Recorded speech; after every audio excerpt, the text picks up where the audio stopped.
Hello friends, welcome back. आज हम लोग बात कर रहे हैं ओ लेवल से क्या फायदे हैं।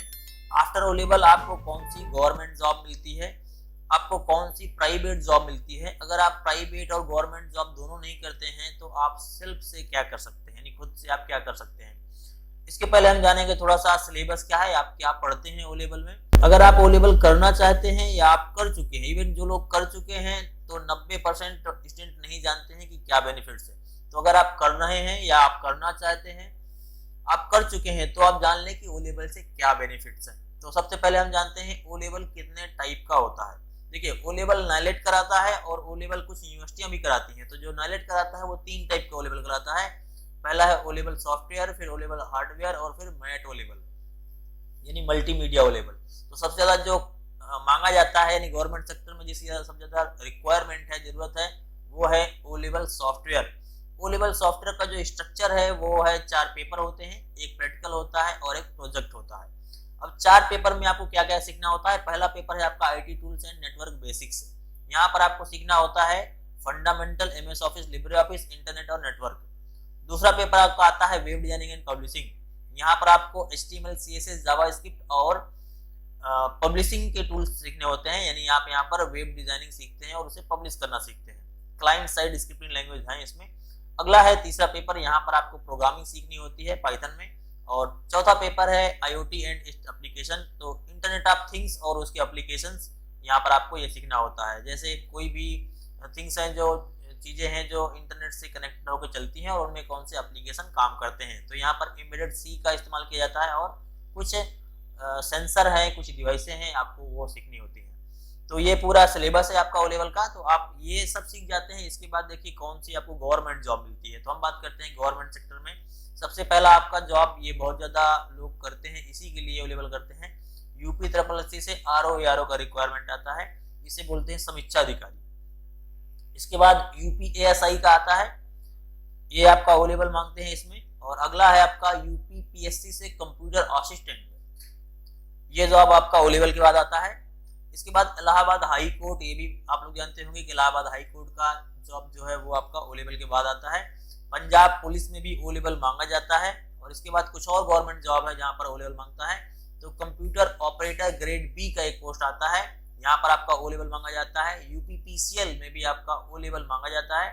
और UPSSC के थ्रू असिस्टेंट अकाउंट का एक पोस्ट आता है। विकास भवन में जो बाबू बैठे होते हैं, BCom मांगता है इसमें। तो उसमें लिखा रहता है 10+2 BCom और ओ लेवल। तो ये आपका UPSSC के थ्रू आता है, एक असिस्टेंट अकाउंट का पोस्ट। इसके बाद UPSSC से एक और पोस्ट आता है जूनियर असिस्टेंट का। ये इंटर कॉलेज में होते हैं बाबू, जो सेंट्रल यानी केंद्रीय विद्यालय जो होते हैं वहां पर ये पोस्ट होती है। अगला है आपका यूपी पुलिस क्लर्क का। ये आपका क्लर्क का मैथ मांगता है इसमें, ये अलग से पोस्ट आती है। SI अलग होता है और मैथ का क्लर्क अलग होता है। इसमें लिखा रहता है 10+2 मैथ, यानी PCM आपको होना चाहिए और ओ लेवल होना चाहिए।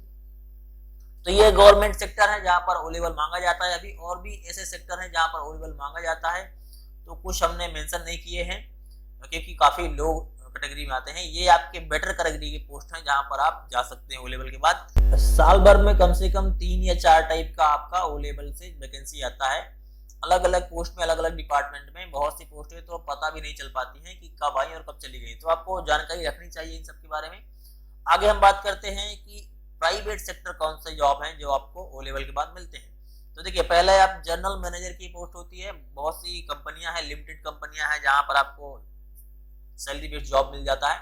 और आपका कोऑर्डिनेटर का एक पोस्ट होता है, ये भी आप ओ लेवल के बाद कर सकते हैं। आपने जो सिलेबस सीखा है वो चीज आप उनको दिखाएंगे, वो आपको हायर कर लेते हैं। इसके बाद टेक्निकल मैनेजर का भी पोस्ट आपको मिलता है, क्योंकि आपने प्रोग्रामिंग सीखी है और आपने वेब डेवलपमेंट भी सीखा है, कोडिंग सीखी है। इसके बाद असिस्टेंट मैनेजर का भी आपको पोस्ट मिल जाता है। मार्केट रिसर्च एनालिस्ट का भी आपको पोस्ट मिल जाता है, ये बहुत आजकल चल रहा है। और कस्टमर सपोर्ट एसोसिएट का भी आपको पोस्ट मिल जाती है। और सोशल मीडिया मैनेजर, ये भी आपको पोस्ट मिल जाती है। हालांकि आप इस पे अगर काम करते हैं तो एडवर्टाइजिंग में सबसे बड़ा सेक्टर है आज का, तो अच्छी इसमें सैलरी भी मिलती है। तो इतने सारे प्राइवेट जॉब हैं और इसके अलावा भी बहुत से प्राइवेट जॉब हैं जहां आप काम कर सकते हैं आपके लर्निंग के हिसाब से, इतना आपने सीखा हो।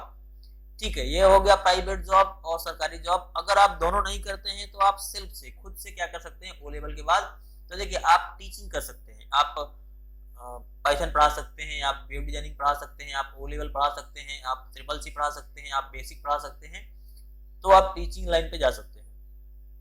दूसरा, आप ट्रेनिंग सेंटर खोल सकते हैं, यानी खुद का ट्रेनिंग सेंटर भी आप खोल सकते हैं। तो इसके लिए आपको कुछ एफिलिएशन वगैरह लेना होता है। अगर आपको इसमें इंटरेस्ट है तो हम आपको अगले वीडियो में किसी में बता देंगे, आप हमें कमेंट करिएगा कि आपको एफिलिएशन कैसे लेनी होती है और इसमें कितना बेनिफिट है, कितना अर्निंग तब हो सकता है, इसमें कितना कमाया जा सकता है। तो आप कमेंट करिएगा, हम किसी अगले वीडियो में आपको बता पाएंगे।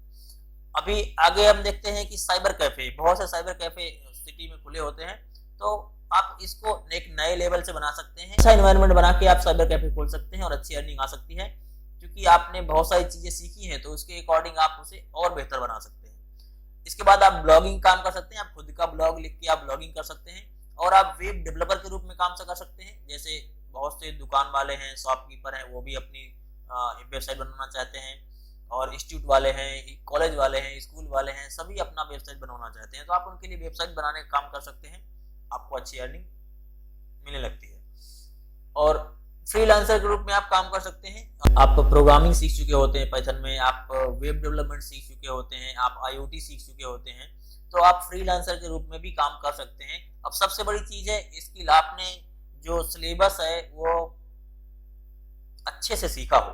तो ये पूरा सिलेबस जो है ओ लेवल का, इसके पूरे ट्यूटोरियल के साथ आपको फ्री पीडीएफ हमारे चैनल पर अवेलेबल है। आप प्लेलिस्ट पे जाएं, अलग अलग पेपर का अलग अलग प्लेलिस्ट बना है। किसी भी वीडियो में जाकर के डिस्क्रिप्शन बॉक्स में आपको पीडीएफ मिल जाते हैं, मॉडल पेपर के, प्रीवियस पेपर के, आपको ई बुक मिल जाती है, और सॉल्व पेपर आपको मिल जाएंगे। सभी चीजें यहाँ पर अवेलेबल है। इवन आपको प्रोजेक्ट के भी फ्री पीडीएफ प्रोवाइड किए गए हैं। आप किसी भी प्रॉब्लम के लिए हमें कमेंट कर सकते हैं। आप कमेंट करके हमें बताएं कि आप ओ लेवल किस लिए कर रहे हैं। गवर्नमेंट में कर रहे हैं तो आप कौन सी पोस्ट के लिए, और अगर आप प्राइवेट के लिए कर रहे हैं तो कौन सी पोस्ट के लिए, सेल्फ के लिए कर रहे हैं तो किस लिए। तो आप कमेंट में हमें बताएं, और किसी अन्य सवाल के लिए भी आप हमें कमेंट करें। तो मिलते हैं अगले वीडियो में, तब तक के लिए thank you, keep watching, keep learning.